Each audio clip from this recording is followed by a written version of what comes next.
I'm 83 years old, and I'm about to tell you something that's going to make some people very angry. Not the sweet kind of anger that fades after a cup of tea, the kind that sits in your chest and burns because you know it's true and you wish it wasn't. People think I'm going to tell you not to fall in love after 60, that you should lock yourself in your house and throw away the key, and accept that romance is for younger women with firmer skin and brighter smiles. I'm not going to say that. I'm going to say something harder. I'm going to tell you what happens when an older man comes looking for love, and what it costs the woman who lets him find it. My name is Laura Grace. I'm 83. I was married to Vincent for 46 years before he died 15 years ago. I've raised 5 children. I've outlived most of my friends. I've survived a catastrophic fall that left me on the floor for 11 hours with no one coming. And I've lived long enough to see the same mistakes made over and over again by women my age who think loneliness is something a man can fix. It can't. And if you don't believe me now, you will by the end of this. I had a friend named Margaret. Margaret was 71 when her husband died. Heart attack. Right there in the living room on a Sunday afternoon while the television was still on. She told me later she didn't turn it off for 3 days.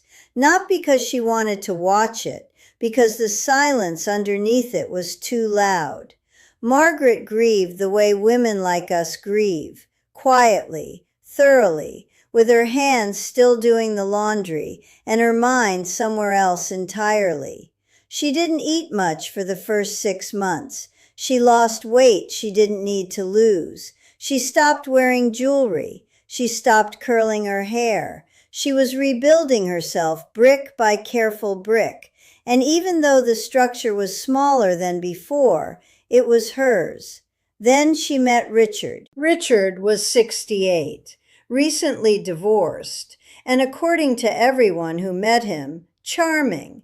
He had good posture and white hair combed neatly to the side, and the kind of smile that made you feel like you were the only person in the room.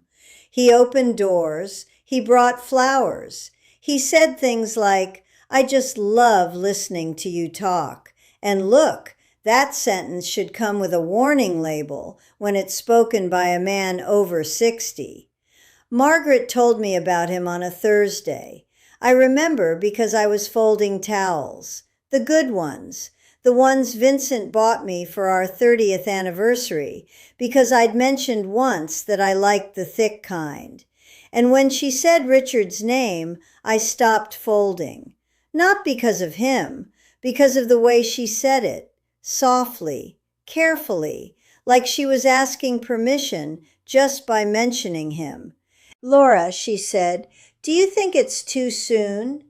"Too soon for what?" I said, as if grief runs on a schedule, as if love checks in at the front desk and waits politely for its turn. I told her I didn't know. That was honest. What I didn't tell her was the knot in my stomach, tight and low, the kind I get when something is about to go wrong and I can't prove it yet. I wasn't jealous. I want to be very clear about that. I was afraid for her because I'd seen this before. I'd watched older men walk into a woman's life like they were checking into a hotel, expecting someone to make the bed and stock the refrigerator and leave mints on the pillow. And I was right to be afraid. Richard moved in with Margaret within 4 months. 4 months! That's not romance. That's urgency. And urgency in an older man after 60 almost always means one thing. He doesn't want a partner. He wants a replacement. He wants someone to fill the shape left behind by the woman who used to do everything he never learned to do himself. I'm not being cruel. I'm being accurate. There's a difference, even if the result stings the same way. Richard didn't know how to cook. Not a single meal, not eggs, not toast. He'd burn it and then blame the stove like it had a vendetta. He didn't know how to do his own laundry, didn't know how to schedule a doctor's appointment, or buy groceries, or remember which pills he was supposed to take on which days. He'd been married for 29 years to a woman named Patricia, and Patricia had handled all of it, every invisible task that keeps a human life running smoothly. The appointments, the groceries, the bills, the birthday cards, the emotional temperature of every single room. Patricia had managed it all. And when Patricia left, not because she died, but because she finally got tired, Richard didn't mourn the marriage. He mourned the service. That's a hard sentence. I know it is.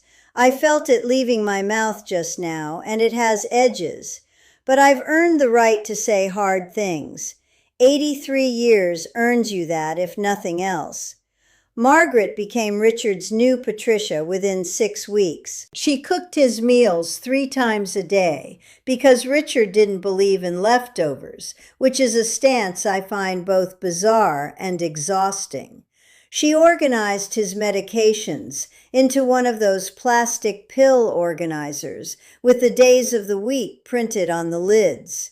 She reminded him to call his daughter on her birthday. She ironed his shirts. And this detail is the one that still makes me want to overturn a table. Margaret had never once ironed a shirt for her first husband, because her first husband ironed his own shirts. He did his own laundry from the day they married until the day he died. He made dinner twice a week. Nothing fancy, usually chicken, but he did it without being asked and without expecting applause. That's the difference. That's everything. Here is what happens to a woman when she falls into that pattern after 60. And I want you to listen closely because this part matters more than anything else I'm going to say today. She doesn't just lose her freedom. She loses herself. The self she spent years of widowhood carefully, painstakingly reconstructing. Margaret had learned to live alone. She had learned to eat dinner at whatever odd hour she pleased, to watch television shows Richard would have called silly, to go to bed with a novel and no one's cold feet pressing against her calves. She had discovered she had opinions, strong ones, about where to hang pictures, what color to paint the bathroom, whether to get a dog. She did get a dog, a small terrier named Benny, who sat on her lap and kept her warm on winter nights. Margaret had built a tiny, sacred, entirely sufficient life, and she handed the keys to a man who didn't even realize he was moving in to demolish it. Wait, it gets worse. I'm not saying Richard was a villain. He wasn't. He was just a man who had never been taught to take care of himself emotionally or domestically. And when he found a willing woman, he let her do it. That's not love, that's delegation. And delegation dressed up in flowers and compliments is still delegation. I said this to Margaret once, gently, over tea, Earl Grey, which was her favorite. Margaret, I said, when was the last time Richard cooked you a meal? She looked at me like I'd asked when the last time the dog had filed taxes. He doesn't cook, Laura, she said. He has hands, I said. He has a stove. He has 68 years of watching other people use a kitchen. At what point does doesn't cook become won't cook? She changed the subject. She asked about my granddaughter, Claire. I let her. But the question sat there between us on the table, like a third cup of tea nobody wanted to drink. After that conversation, I went home and I started writing things down, just for me, little observations, little patterns I'd been seeing for years, but had never named out loud. I didn't think anything of it. It was my granddaughter, Claire, who found the notebook months later and told me other women needed to read what I'd written. She's the one who put it online. She called it The Ultimate Guide to Freedom. I still feel strange about it, honestly. But that's a story for the end of this video. Let me widen this because Margaret's story is not unique. It's a pattern. And once you see it, you can't unsee it. Like one of those optical illusions where the vase becomes two faces, and then you can never look at it the same way again. Here is the pattern. A man over 60 loses his wife through death or divorce, and within months, sometimes weeks, he's looking for the next one. Not because he loved the first one so little that he's already moved on, because he depended on her so completely that he can't function without the role being filled. He's not looking for love. He's conducting a job interview. Meanwhile, when a woman over 60 loses her husband, she grieves. She falls apart. She lies on the floor at 2 a.m. and wonders if this is what the rest of her life is going to feel like. And then, slowly, over months, sometimes years, she stitches herself back together. She learns she's capable of things she never had to do before.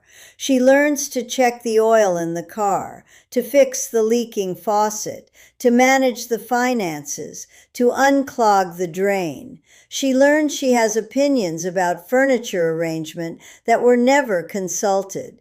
She eats cereal for dinner and feels absolutely no guilt about it.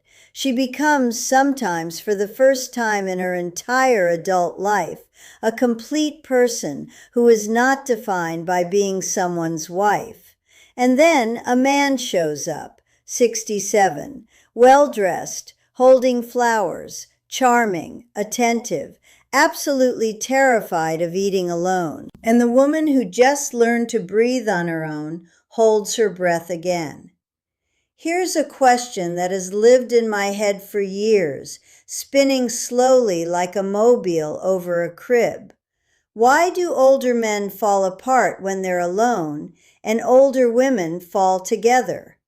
I think it's because women have been practicing resilience their entire lives, even when no one called it that. Every time we cooked a meal we didn't feel like cooking. Every time we smiled at a party we didn't want to attend.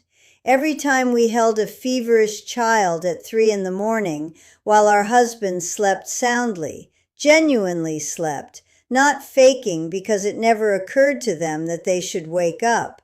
We were training. We were building a muscle that men never had to build because someone was always flexing it for them. And so when the someone disappears, when the wife dies or leaves, the man doesn't know how to use that muscle. He doesn't even know it exists. It's like asking someone to play piano when they've spent their whole life listening to someone else play. And instead of sitting down and learning the scales, instead of enduring the ugly, halting first attempts, he goes out and hires another pianist. Except the pianist is a woman, and she's not getting paid. I know that sounds harsh. Let it be harsh. I didn't make it to 83 by wrapping hard truths in cotton wool. And this is where the story gets heavy. Margaret stayed with Richard for 2 years. In those 2 years, she stopped gardening. The roses, the tomatoes, the herbs she used to grow in little pots by the kitchen window, all of it gone. She stopped calling me as frequently. Our twice-a-week conversations became once a week, then every 2 weeks, then, "Oh, Laura, I've been so busy." Busy doing what? Richard's laundry, Richard's meals, Richard's emotional maintenance. She became smaller. Not just physically, though, that happened too. She seemed to shrink, her shoulders curving inward like a plant that wasn't getting enough light. She became smaller in the way that women become smaller when they bend themselves around a man's needs. She took up less space. She made less noise. She had fewer opinions, or at least she stopped voicing them. And Richard gained weight. Richard started sleeping better. Richard joined a men's poker group. Richard told everyone within earshot what a wonderful woman Margaret was. "She takes such good care of me," he'd say, beaming. I wanted to scream every time I heard it. When Margaret finally left Richard, it wasn't dramatic. She simply came to my house one November afternoon, sat down at my kitchen table and said, "Laura, I forgot who I was." 5 words. That's all it took to describe 2 years of disappearing. Here is my hard truth, and I'm giving it to everyone. Learn to be alone first. Not alone for a weekend. Alone in the way that women have always been alone. Sit in that aloneness. Let it teach you what it has to teach. Learn to cook. Learn to feel. Learn to be a person, not a position. I'm not saying don't love again. Love is the only thing I've encountered in 83 years that makes the whole mess worthwhile. What I'm saying is, don't use love as a shortcut around the work you need to do on yourself. I'm sitting in Vincent's chair right now. The leather is cracked and my daughter Linda keeps suggesting I replace it. It still smells like him faintly. Some days that smell is a comfort. Some days it's a knife. Most days it's both. I miss him. But I would not trade this quiet for any man who wants me to remind him to take his blood pressure medication. I mentioned earlier that I started writing things down. Claire helped me put it online. She called it The Ultimate Guide to Freedom. I'm embarrassed to admit this, but my son David called me 2 days ago and told me to take it down. He said, "Mom, you're embarrassing the family." I don't know how much longer I'm going to have the courage to keep it up. The link is in the pinned comment. I might take it down soon. So if something I said today reached you, click it now.